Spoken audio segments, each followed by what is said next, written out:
नमस्कार। अगर आप सिर्फ एक आदत सुधार लें, ये एक आदत बदल लें, तो आपका ही नहीं, आपके आने वाली पीढ़ियों तक का भविष्य सुधर सकता है। भविष्य उज्जवल हो सकता है। भविष्य शांति और स्थिरता वाला हो सकता है, सफलता वाला हो सकता है। वो आदत है मोबाइल का, सोशल मीडिया का अत्यधिक प्रयोग। आपको पता भी नहीं कि अब आप मोबाइल के और सोशल मीडिया के गुलाम बन चुके हैं। आप शायद 1 घंटा, 2 घंटा या 3 घंटा प्रत्यक्ष रूप से मोबाइल या सोशल मीडिया से इंटरैक्ट होते हैं। हाथ में मोबाइल रखा है और आप सोशल मीडिया स्क्रॉल कर रहे हैं, रील देख रहे हैं, वीडियो देख रहे हैं, कोई आर्टिकल पढ़ रहे हैं, चाहे वो धार्मिक ही क्यों ना हो, चाहे वो मोटिवेशनल ही क्यों ना हो, या चाहे वो कोई फ़िल्मी हो। आप देख रहे हैं। आपने 2 घंटा 3 घंटा देख लिया, मोबाइल अलग कर दिया, लेकिन जो आपने देखा है, जो आपने पढ़ा है, वो आपके काम के दौरान भी आपके भीतर चल रहा है, बैकग्राउंड में चल रहा है। गौर कीजिएगा। आप स्टूडेंट हैं, आप प्रोफेशनल हैं, आप हाउसवाइफ हैं, आप कोई बिजनेस कर रहे हैं, आप कुछ भी कर रहे हैं, लेकिन जो आपने मोबाइल में 1 2 3 घंटा दिन भर देखा है, क्या आपके भीतर वो बैकग्राउंड में नहीं चल रहा होता है? क्या उस पर क्रिया प्रतिक्रियाएं नहीं चल रही होती हैं? चाहे वो हिंसा की खबर हो, चाहे कहीं चोरी की खबर हो, चाहे किसी फिल्म के हिट या फ्लॉप होने की बात हो, चाहे किसी नेता का भाषण हो, क्या वो कहीं ना कहीं आपके दिन भर किसी न किसी रूप में आपके सामने नहीं आता, विचारों के रूप में? और फिर आप उसे अच्छा बुरा तुलना इसमें लग जाते हैं। और ये चीज़ सिर्फ बड़े लोगों के साथ नहीं हो रही है, बच्चे भी अब इस लत का शिकार हो गए हैं।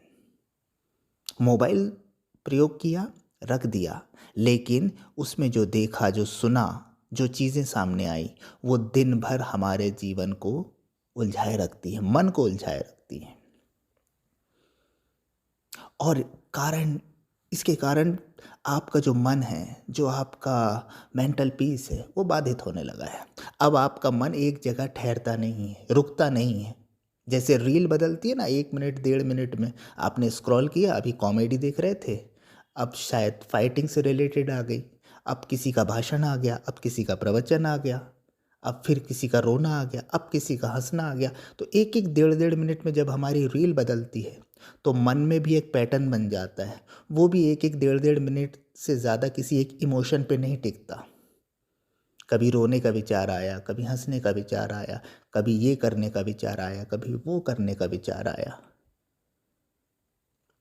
तो जो हमारा मोबाइल का स्क्रीन है, वो हमारे मन को भी मोबाइल के स्क्रीन जैसा बना रहा है, जहाँ कुछ भी टिक नहीं रहा है, बस अस्थिरता है, बस भाग दौड़ है, बस अशांति है। और जब ये पैटर्न बन जाता है, जब ये आदत बन जाती है, तो फिर आदमी ऐसा ही हो जाता है, मोबाइल की तरह, कभी कुछ कभी कुछ। उसका ना कोई लक्ष्य निर्धारित होता है, ना कोई नियम होता है, ना वो पूजा पाठ कर पाता है, ना कोई वो पढ़ाई कर पाता है, ना अपने बिजनेस में कुछ देख पाता है, ना जीवन का आनंद ले पाता है। क्योंकि हर चीज़ थोड़ी देर ठहरती है, फिर बदल जाती है। आदमी कहीं एकाग्र ही नहीं हो पाता है, कहीं कॉन्सेंट्रेट ही नहीं हो पाता है, जीवन अशांत रहता है। और ये सिर्फ जागते हुए नहीं होता, नींद में भी ये चीज़ें चलने लगती हैं। जो चीज़ें हम मोबाइल में देख रहे हैं, सोशल मीडिया में देख रहे हैं, वो सपनों में भी चल रही होती है, सुबह नींद खुलते से ही चल रही होती है, रात को सोते समय भी चल ही रही होती है। और कोई बड़ा व्यक्ति हो, कोई प्रबुद्ध हो, तो चलो ठीक है, लेकिन अगर बच्चों को ये आदत बचपन से लग जाए, मोबाइल स्क्रॉलिंग की, मोबाइल के अत्यधिक प्रयोग की, तो बस फिर उनका जीवन अशांति और डिप्रेशन वाला आप तैयार कर रहे हैं। फिर हो सकता है वो कोई जॉब पा लें, कहीं नौकरी लग जाए, कहीं सेटल हो जाएं, लेकिन उनका मन सेटल नहीं होगा।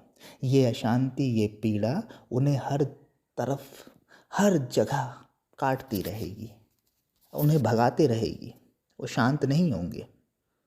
आपने देखा है कि जितने सफल प्रबुद्ध लोग होते हैं भौतिक जीवन में, अधिकतर वही लोग डिप्रेशन के शिकार होते हैं।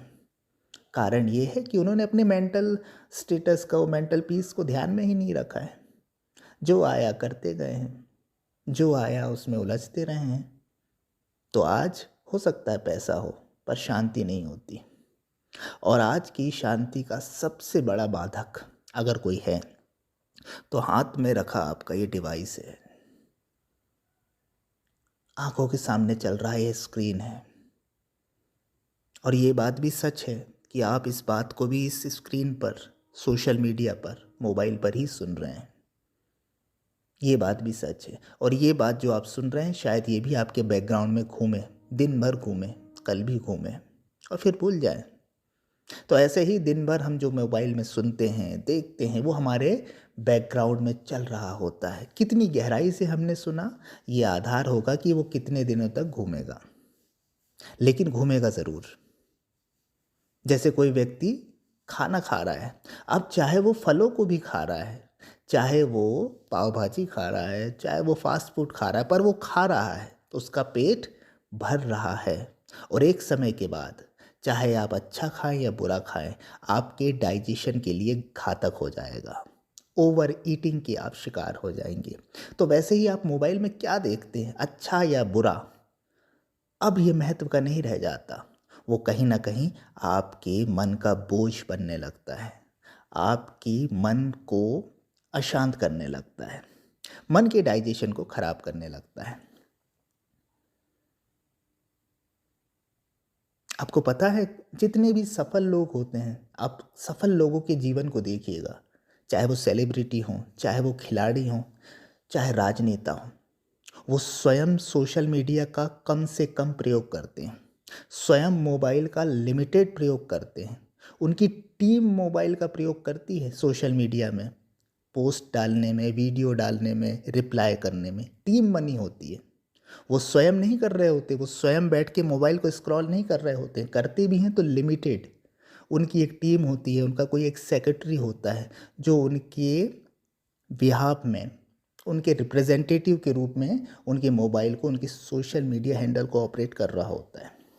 और आपको लगता है कि वो सेलिब्रिटी हमें रिप्लाई कर रहा है, वो सेलिब्रिटी ये वीडियोस और फोटो पोस्ट कर रहा है। नहीं, उन्हें अकल है, उन्हें समझ है, इसलिए वो इतने ऊंचे मुकाम पर पहुंचे हैं कि ये जो मोबाइल है ये कहीं ना कहीं उनके समय को सक कर रहा है, खींच रहा है, नष्ट कर रहा है, उन्हें विचारों की दुनिया में उलझा रहा है।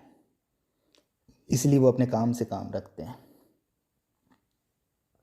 एलन मस्क ने कहा था, एलन मस्क जानते हैं, एक्स, पहले जो ट्विटर था, अभी एक्स के मालिक और दुनिया के बहुत बड़े उद्योगपति, वो कहते हैं कि मेरा स्क्रीन टाइम मोबाइल का लगभग 1 घंटा है।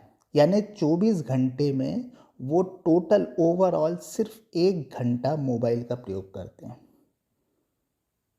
जो खुद इतनी बड़ी सोशल मीडिया कंपनी चला रहे हैं, वो उनका जो स्क्रीन टाइम है वो 1 घंटा है। यानी 24 घंटे में वो मैक्सिमम 1 घंटा मोबाइल चलाते हैं, जबकि उनकी खुद की कंपनियों ने तो 8 से 10 घंटे चलाना चाहिए, लेकिन वो 1 घंटा चलाते हैं। और हमारी कोई कंपनी नहीं है, हमारी कोई दुकानदारी मोबाइल पे ऐसी नहीं है, लेकिन हम 6-8 घंटे भी चला लेते हैं आराम से।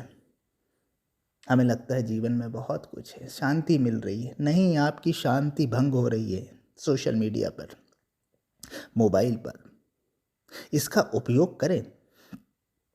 मोबाइल अगर आपका दोस्त है तो बहुत अच्छी बात है, लेकिन अगर आप मोबाइल के गुलाम हैं, सोशल मीडिया के गुलाम हैं, तो फिर आपको विक्षिप्त होने से कोई नहीं बचा सकता, पागल होने से कोई नहीं बचा सकता। और बहुत से लोग पागल हो चुके होंगे जो इसे सुन रहे होंगे और उन्हें उनके पागलपन का पता ही नहीं है। एक ही चीज़ का परीक्षण कर लीजिएगा, आपको अपनी विक्षिप्तता समझ में आ जाएगी। क्या आप अपने विचारों को रोकने की स्थिति में हैं? कि आप जब चाहें मन को शांत कर सकते हैं, या आपके विचार लगातार आप पर हमला करते हैं और लगातार आप उन पर रिएक्ट करते हुए अपनी ज़िंदगी जीते हैं? खाली जब आप बैठते हैं तो क्या आप मन को शांत कर पाते हैं? आपका मन शांत होता है या विचारों से भरा होता है? जब आप काम कर रहे होते हैं, आप शांति से काम कर पाते हैं या फिर विचारों में उलझे रहते हैं? अगर आप विचारों में उलझे हुए हैं, अगर आपको लगातार विचार आ रहे हैं तो आपकी विक्षिप्तता का प्रारंभ हो चुका है। आप कहीं ना कहीं किसी ना किसी रूप में किसी ना किसी लेवल पर मानसिक रोग का शिकार हो चुके हैं, जो भविष्य में बड़ा रूप भी ले सकता है। तो अब आप देखिए कि आपको मोबाइल का कितनी देर प्रयोग करना है और करना भी है कि नहीं। अगर ज़रूरी नहीं है तो कोई ज़रूरत नहीं है, छोड़िए। मोबाइल से पहले भी दुनिया चलती थी और बड़ी आसानी से चलती थी। सोशल मीडिया के पहले भी दुनिया चलती थी, आसानी से चलती थी। अगर आपका कोई प्रोफेशन है जिसके लिए मोबाइल का प्रयोग ज़रूरी है, अगर आपका कोई ऐसा लक्ष्य है जिसके लिए मोबाइल का प्रयोग ज़रूरी है, तो उतने तक करें और उसे एक तरफ रख दें। और आपके लिए मोबाइल का प्रयोग करना कोई अनिवार्यता नहीं है, कोई बंधन नहीं है, तो फिर ना के बराबर या ना करें तो ही बेहतर है। ये एक प्रकार का मानसिक उपवास होगा। जैसे हम उपवास में पेट को आराम देते हैं ना, खाने को अवॉइड करके, वैसे ही मोबाइल को अवॉइड करके आप अपने मन को आराम दे सकते हैं। मानसिक उपवास को अपने जीवन में अपना सकते हैं। इसे ही मेंटल डिटॉक्स कहा गया है। आजकल एक टर्म चलता है, मेंटल डिटॉक्स। तो अगर आपके मन के सामने विकल्प कम होंगे, आपकी चेतना के सामने विषय कम होंगे, तो अपने आप मन शांत होने लगेगा। और सबसे ज़्यादा विषय लाता है मोबाइल का स्क्रीन, सोशल मीडिया के आर्टिकल्स, वीडियो, रील्स और भी अन्य सामग्री। आपने देखा और आप उस पर तुरंत प्रतिक्रिया करते हैं, मन लग जाता है उधेड़-बुन में, और धीरे धीरे धीरे ये आदत अवचेतन में चली जाती है। फिर मोबाइल सामने ना भी रहे तो भी हम एक काल्पनिक दुनिया क्रिएट करते हैं और बस लगे रहते हैं सोचने में। तो अगर इसे आप सुधार सकें, इस चीज़ को जीवन में अप्लाई कर सकें, तो आपका और आपकी आने वाली पीढ़ियों का आप भविष्य बदल सकते हैं।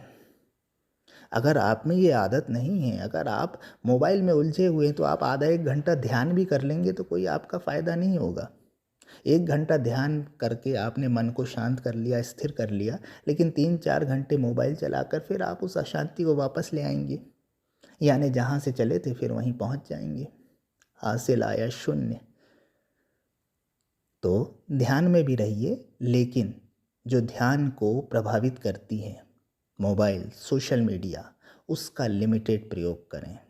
और बच्चों को तो शुरू से इस चीज़ की आदत ही ना डालें कि वो सोशल मीडिया का प्रयोग करें, मोबाइल का बहुत ज़्यादा प्रयोग करें।